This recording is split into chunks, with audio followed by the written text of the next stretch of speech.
Kushoto, nenda kulia, nenda kushoto. Kushoto. Welcome to the Music Surgery. Katika amani bona ningeshinda. Welcome to the Music Surgery.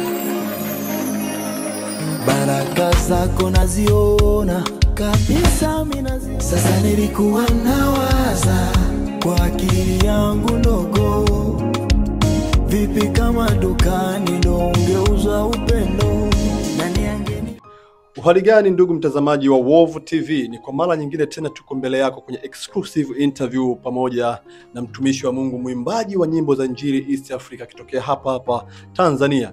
Hii ni Track on Fire. Nataka kujua niko na nani? Mimi ni Nathan Joe na niko na Stewart Mwakasege, mwimbaji wa nyimbo za Injili Tanzania. Tuna mengi ya kuzungumza, mengi kuhusu muziki wake, kuhusu maisha yake, wapi ametoka, wapi alipo na wapi anakusudia kwenda. Karibu uanze nami na mwanzo pamoja nami. Hii ni Wovu TV. Stewart Mwakasege. Naam. Karibu Wovu TV. Asante sana. Kwanza ni baraka sana kufika mahali hapa Wovu TV. Imekuwa ni neema sana. Ni mara ya kwanza hii. Ni mara ya kwanza. Umebariki mic za Wovu TV. Kabisa, yani naona studio iko vizuri, nimepokelewa kwa uzuri kabisa, watu wamechangamka. Mungu akubariki sana bro. Nashukuru sana. Ndio. Mtu akisikia jina Stewart Mwakasege anafikiria huyu mtu ni mtu wa Mbeya. Kabisa. Stewart Mwakasege ndo asili yangu, ni mtu wa Mbeya. Na muziki wako umeanza kuimba ukiwa Mbeya? Muziki wangu nimeanza kuimba nikiwa Dar es Salaam, sababu makuzi, yani ukuaji wangu mwingi sana umekuwa ni Dar es Salaam. Nimeanza kuimba nikiwa Magomeni, Kagera. Ndio sasa kuimba hapa Dar es Salaam. Sawa. Ilikuwa ni mwaka gani hiyo?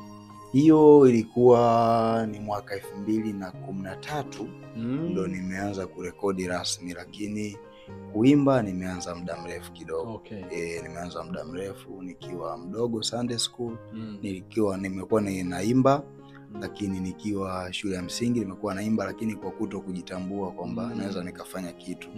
Lakini nilianza kuingia studio rasmi ila nikiwa na miaka 18. Kuingia leo na rekodi unakosea chini ya producer mmoja alikuwa anaitwa Mkongo Shente.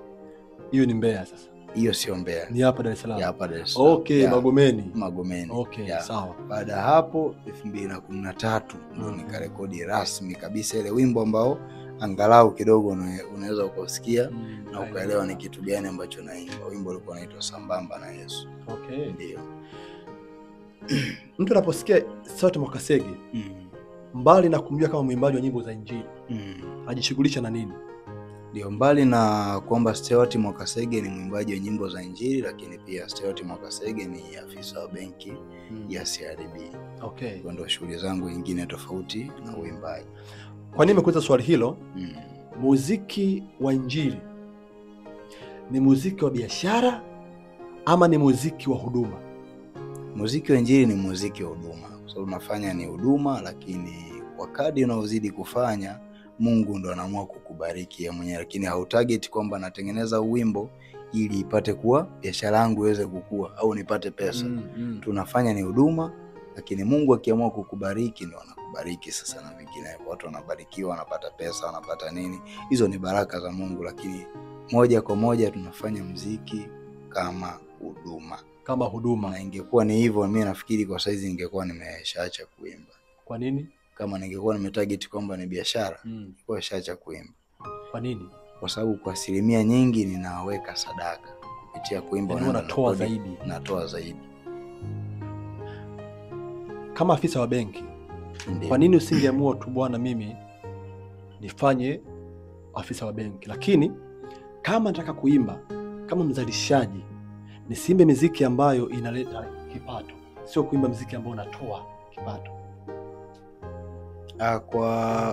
Kwanza kwa mimi, licha kwamba nakuwa na majukumu pia mengine tofauti na huduma, lakini ninaona moyoni mwangu imekuwa ikinisukuma sana kwamba kile kidogo ninachokipata kazini kwangu basi niweze pia kuweka kutoa kama sadaka kwa Mungu wangu kwa zile baraka ambazo nakuwa kiziachilia. Na ndio maana ninapopata pesa ya kazini ninakwenda at least kurekodi, na rekodi muziki, na rekodi video. Basi kwangu inakuwa ni baraka, ni furaha pia, naona kama nimefanya kitu ambacho moyo wangu unapenda na nimemrudishia Mungu pia sifa na utukufu. Usijai kupata wazo moja kwa moja kwamba okay, kwa sababu ni mtu wa benki na ni mtu wa biashara, ninaelewa kwamba wewe nifanye muziki kama biashara uweze kunilipa. Hiyo point bado sijafikiria na sijaiwaza. Ninafanya kama wito. Nikiongea na waimbaji wengi wa muziki wa injili Tanzania, wanazungumza kuhusu kufanya huduma ambayo hairitani. Ni wao hawahesabu kama tunapata zaidi ya kutoa zaidi fedha studio, recording video na kadhalika. Lakini kutazama mifano ya waimbaji wa kutoka nje ya nchi, wanufaika na mapato. Na kina Sinachi na kadhalika, wao wanaishi kupitia hii gospel ambayo Tanzania mnasema hairitani. Ndio. Nini chanzo ambacho, kwa nini Tanzania muziki huu unakuwa haulipi wa gospel? Malipo yako kwenye sehemu nyingi, kwenye sehemu tofauti. Labda kuna mwingine anaona kuwa na nyumba, kuwa na fedha, kuwa na kila kitu ndo muziki wa nyimbo za injili umemlipa. Lakini Mungu anaweza akakufanyia kitu kikubwa tu, kuwa na afya njema tayari imekulipa. Kukua kiimani, kiroho, kuona watu wanapokea kupitia muziki wako wa nyimbo za injili ambao unafanya, hayo ni kwamba muziki wa nyimbo za injili unalipa. Yani unawaleta watu wengi kwa Yesu. Kwa kila mmoja na namna ambavyo wanapokea. Lakini pia bado pia hata Tanzania kuna waimbaji wa nyimbo za injili ambao wanaishi kupitia muziki wa nyimbo za injili, wanafanya vizuri, wamefanya mambo makubwa, ni kwa sababu Mungu amewabariki kwa wakati wake. Ndio. Sawa.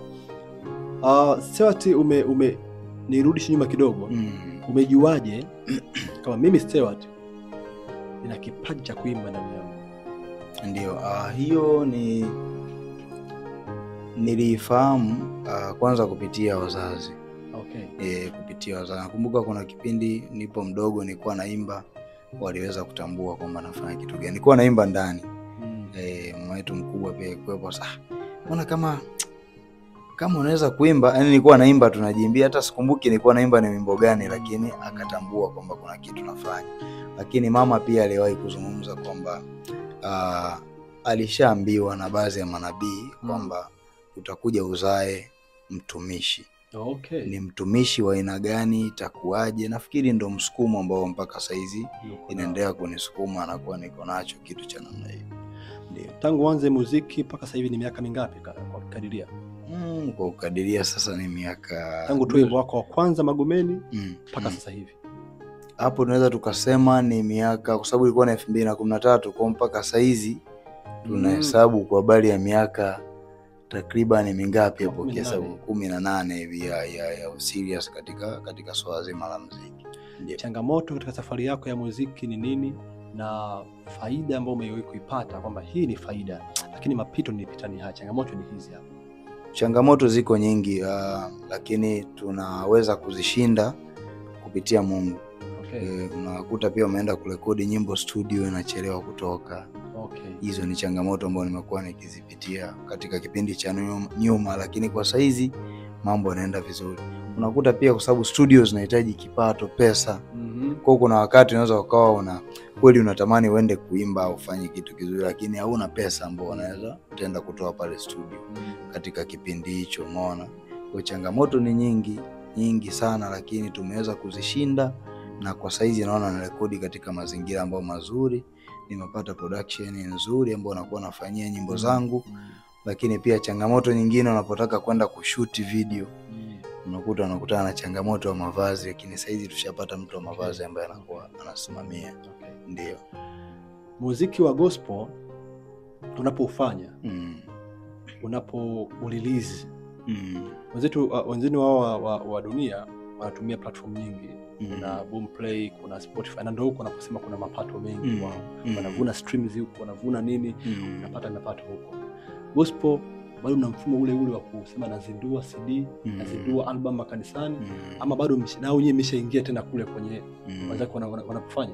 Tushaingia huko. Kwa mfano kama ukiangalia saizi nyimbo zangu nyingi zipo kwenye streams mbalimbali, zipo kwenye Boomplay, digital platform mbalimbali, Boomplay kama ambavyo watu wengine pia wanafanya, na YouTube pia zipo, Audiomack. Kwa ukisearch tu ukiandika Stewart Mwakasege, nyimbo zipo kwenye digital platform zote kama imbaji. Ni mtandao gani kwa Tanzania wa digital platform ambao unafika kwa Tanzania kutumia, lakini pia unaleta mapato kidogo kwa wasanii au kwa waimbaji wa muziki wa nchini Tanzania.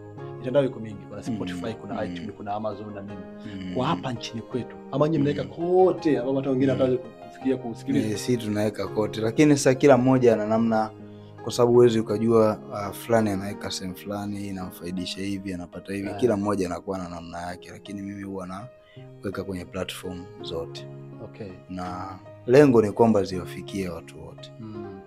Kwa kuna mwingine anachagua labda wana RPM, mwingine anachagua tumie DistroKid. Kwa kila mmoja anachagua kitu cha kwake ambacho anaona hiki kitanipa unafuu wa muziki wangu kuwafikia watu wengi zaidi.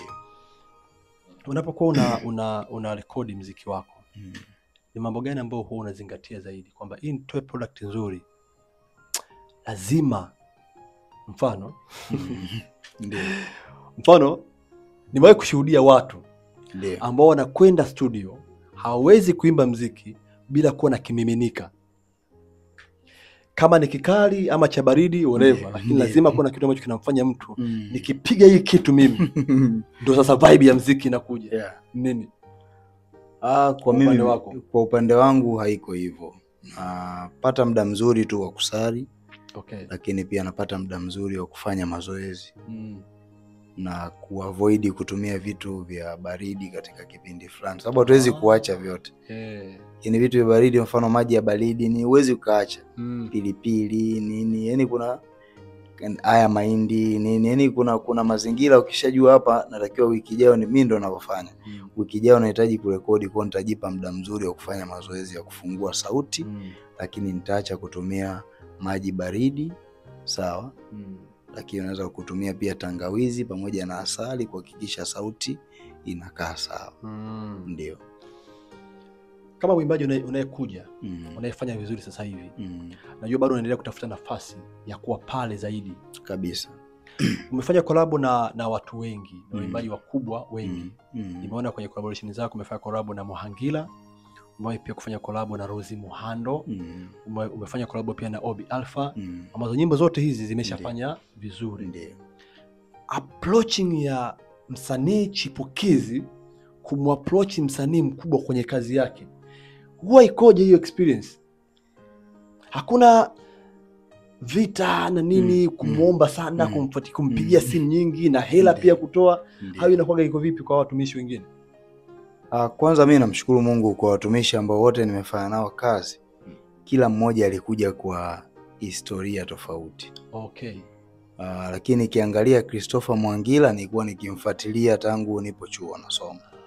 Nasikiliza pia nyimbo zake, natamani kwamba kweli ndio na rekodi, lakini natamani basi hata siku moja nikarekodi katika studio ambao anarekodi yeye. Studio tu. Okay.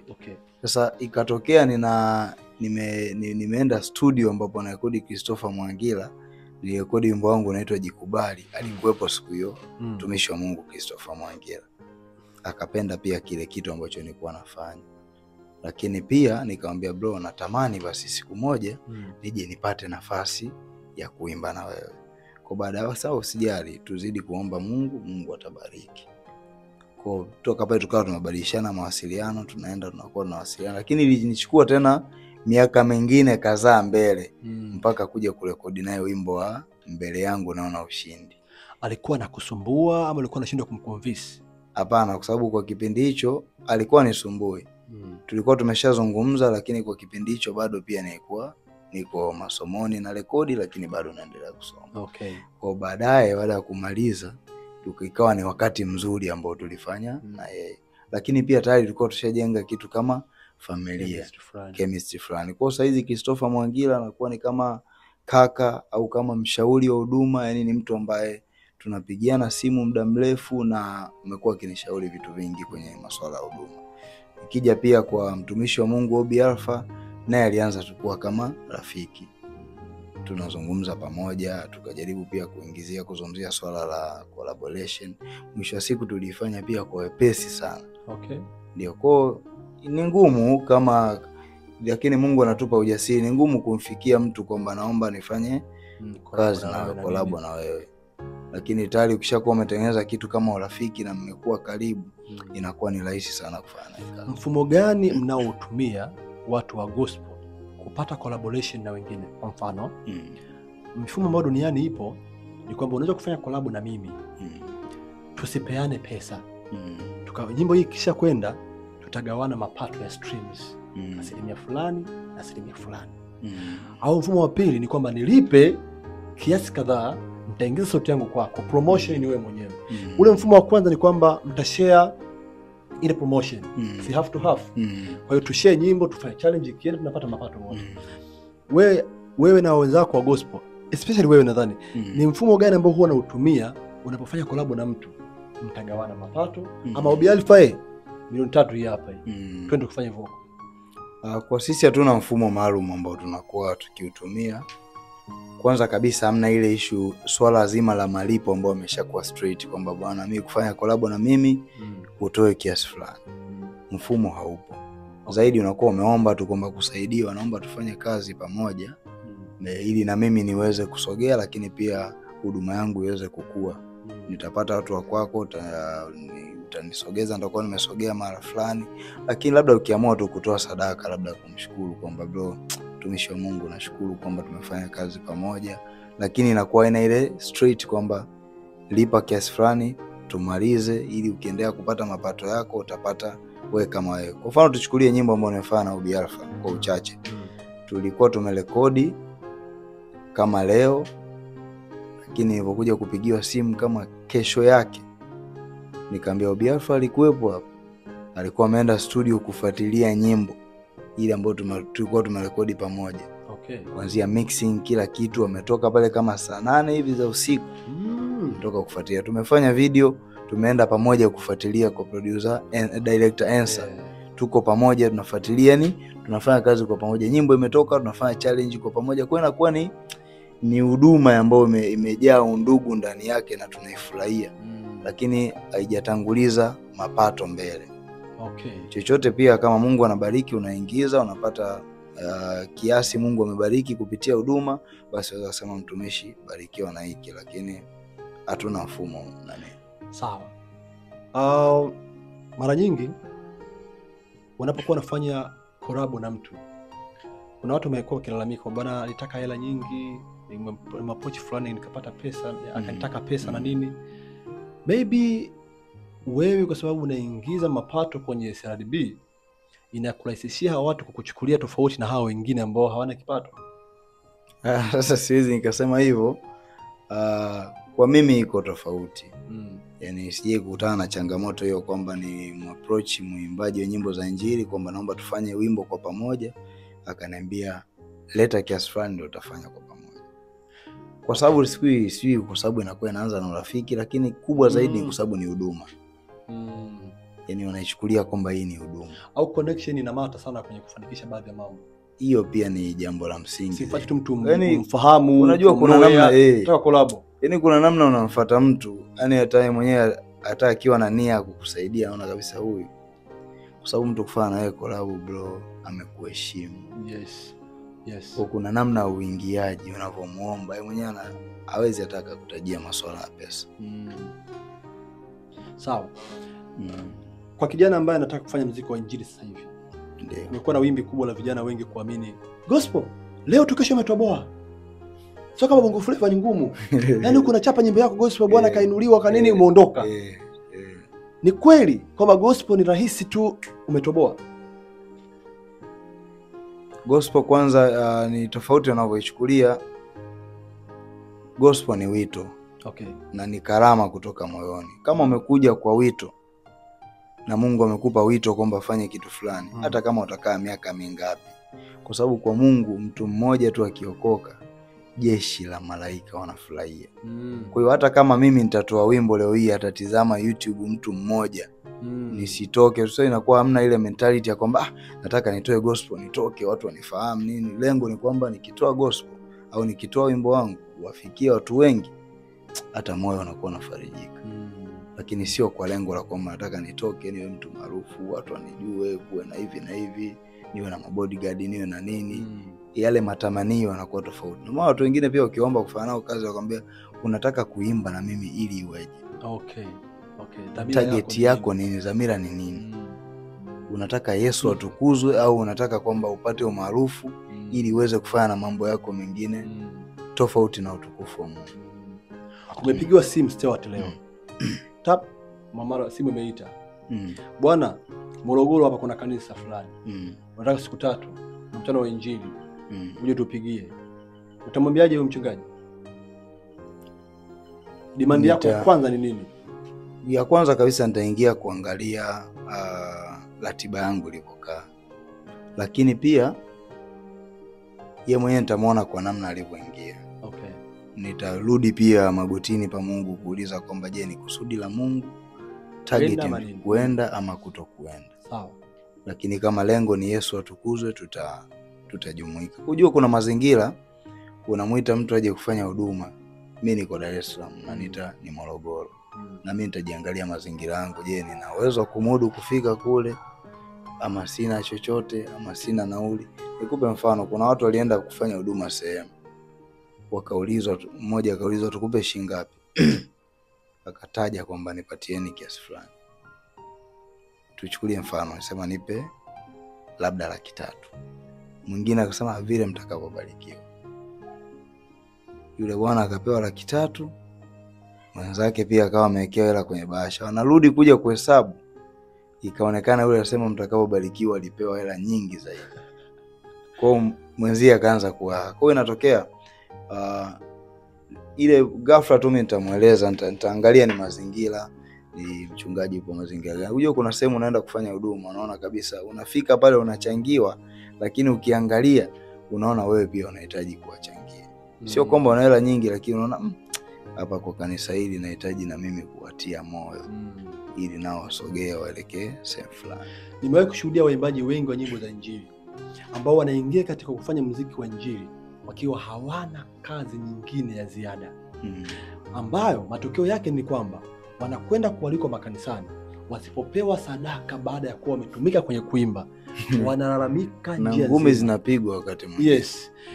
Kuna umuhimu gani kwa mwimbaji wa nyimbo za injili baada ya kufahamu hii ni huduma sio biashara, kujiwekeza kwenye biashara kabla ya kuanza kuimba muziki wa injili? Kuna umuhimu sana kwa sababu kwanza pia uimbaji wa nyimbo za injili unahitaji fedha. Kurekodi, kuingia studio, kufanya video ni pesa. Kwa ni Mungu atusaidie, atupe nguvu ya kuweza kupata kitu kingine cha kufanya ili kuepusha ile hali ya kuanza kuchukulia muziki wa nyimbo za injili kama biashara. Okay. Kuna mtu kweli yani yeye kazi yake ni kuimba.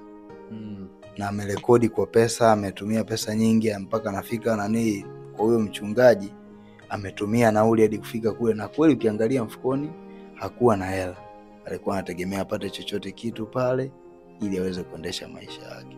Kwa ili kuepusha mambo mengi, Mungu atusaidie tupate vitu vingine vya kufanya ili tuifanye kazi yake kwa moyo na kwa uaminifu. Nimepita kwenye page yako ya Instagram, nimeona shangwe. Nadhani kuna mkutano fulani wa nyimbo wa injili ulifanyika kwa shangwe, watu zaidi ya 1000 ngapi wako pale. Nafikiri pia DM yako pia huwa inajaa sana. Na kwa mwimbaji wa kiume DM yake inajaa na waimbaji na watu wa kike, ndio mashabiki wa muziki wa huyu mwanaume, huyu kijana. Status yako ya mahusiano ikoje? Kwanza hapo ni kama umeniuliza ni maswali mawili. Nataka ile shangwe la pale huwa linarudi kwenye mtandao. Huu ni nani? Wanafahamu bwana ni Stewart kaoa. Kwanza tuanzie hapo kwenye shangwe na kwenye mapokeo. Mimi naamini mimi mwenyewe siwezi kuona. Lakini watu wanaokutizama ndio wanaona zaidi. Kwa kama Mungu ameachilia neema ya kile kitu ambacho nilikuwa nimekifanya, watu wanaotizama wakaona kwamba Stewart Mwakasege alifanya kitu kikubwa na kilipokelewa kwa shangwe sana sana sana, ni watu wanaangalia. Okay. Lakini mimi nakuwa siwezi kuona, ila watu wanaoona ndio wanaona kweli kitu kimefanyika. Kwa hiyo zaidi tunakuwa tunamrudishia Mungu sifa na utukufu kwamba kupitia yeye amejidhihirisha na watu wameona. Kwa hiyo tunamshukuru Mungu kwa neema ile. Lakini mimi kama Stewart Mwakasege bado ninaona na safari ndefu ya kuhitaji kujifunza zaidi na zaidi ili nifanye kitu bora zaidi ya kile ambacho nilichokifanya. Lakini yote pia zaidi na zaidi tunamshukuru Mungu pia kwa kumtumia vyema mtume Bulldozer Mwamposa, kwa sababu yangu ilikuwa ni kwa Bulldozer Mwamposa pale Kawe. Tunamshukuru Mungu kwa kumtumia Bulldozer Mwamposa vizuri kuandaa mkutano kama ule ambao umejaza watu wengi, na kwa kuniamini kwamba Stewart Mwakasege awe miongoni mwa watu ambao watakuja kuhudumu katika mkutano huu. Kwa hiyo kwa mapokeo yale yalianzishwa na kitu ambacho Mungu alikiachilia kwake.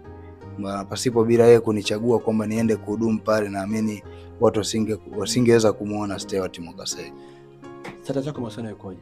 Tukija kwa status ya mahusiano, bado ninamngoja Mungu pale ambapo atakuwa ameachilia baraka na neema zake. Sababu nakwambia wakati wa Mungu ni wakati sahihi.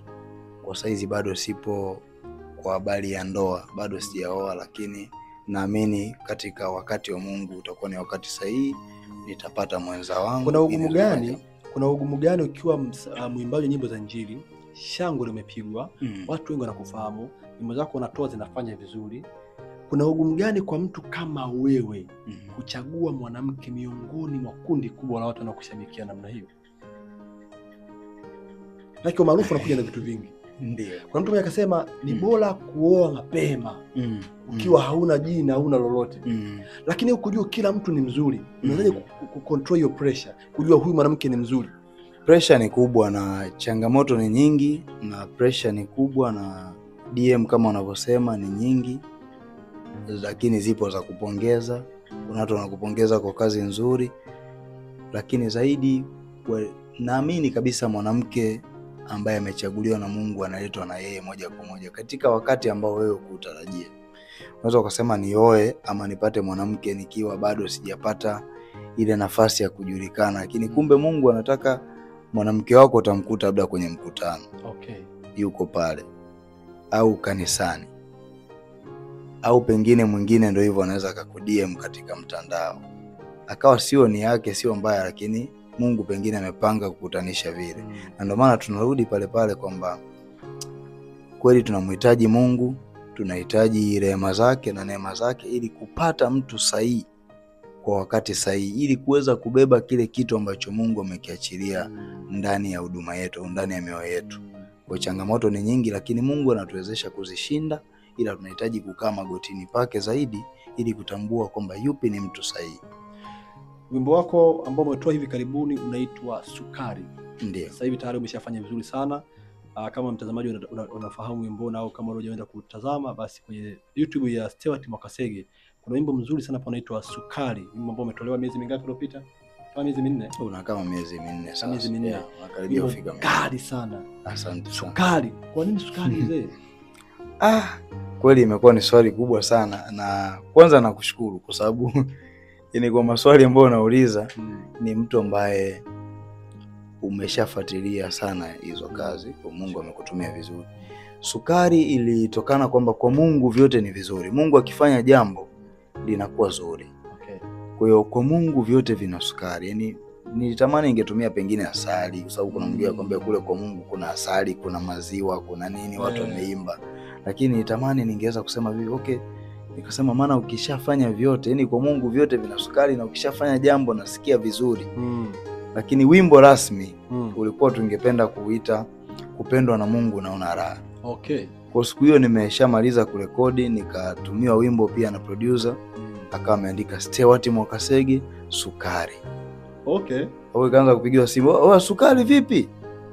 Bwana vipi Sukari?" Unaona, anapiga simu producer ananiita Sukari. Watu ambao walikuwepo wameenda pia studio kina Obi Alpha, nao wakaanza kunitania kuniita Sukari nini, lakini mwisho wa siku dhamira kubwa ni kwamba kwa Mungu vyote vina sukari. Havina chumvi. Sukari ni nzuri na inavutia, ina ladha nzuri. Kwa Mungu akikutendea jambo unasikia raha. Watu mimi naona hiyo kitu nilisema, mbona kaanza niko kwa sukari? Yaani ndio. Nikafikiria vitu vingi, lakini hiyo siku Yesu ainuliwe. Kabisa. Hongera sana kwa kazi nzuri. Nashukuru. Audio nzuri, video nzuri, namba zimefanya vizuri. Nashukuru. Miezi 4 imepita. Tunahitaji kupata kitu kingine sasa. Kabisa. Na Kuna kazi mpya ambayo nimesha audio yake tayari imetoka japo sijaiachia. Lakini naamini Mungu ataenda kuijaza mafuta ili iweze kuwabariki pia watu zaidi. Ni wimbo ambao pengine nisingeweza kusijui kama naweza nikauzungumzia au nitauzungumzia kwa baadaye. Fanya kwa exclusive kwanza. Kwa hiyo ni wimbo sijui nimefanya na nani, wimbo unaitwaje, tutakuja kuwajulisha hapa, lakini ni wimbo ambao utatoka mwezi huu. Nipo kwenye hatua tu za mwisho za kufanya video, lakini kila kitu kinakwenda sawa. Sawa. Chochote ambacho utakuambia mashabiki zako, watazamaji wako cha mwisho ambacho naweza nikawaambia wasiache kufuatilia Wolf TV, lakini pia wasiache kufuatilia huduma ya mtumishi wa Mungu Stewart Mwakasege. Inapatikana kwenye digital platform zote, lakini inapatikana kwenye mitandao yote ya kijamii kwa majina haya Stewart Mwakasege. YouTube Stewart Mwakasege, Instagram kote ukiandika tu Stewart Mwakasege unanipata. Kwa usiache kuniombea, usiache kunisupport ili niweze kufika mbali zaidi. Usiache kuniombea, usiache kunisupport, ni maneno yake Stewart Mwakasege, na mimi sina la ziada. Until next time. Hii ni Wolf TV. Nathan John niko hapa. Tracks on Fire ndo kipindi. Until next time. Goodbye. Welcome to the Music Surgery.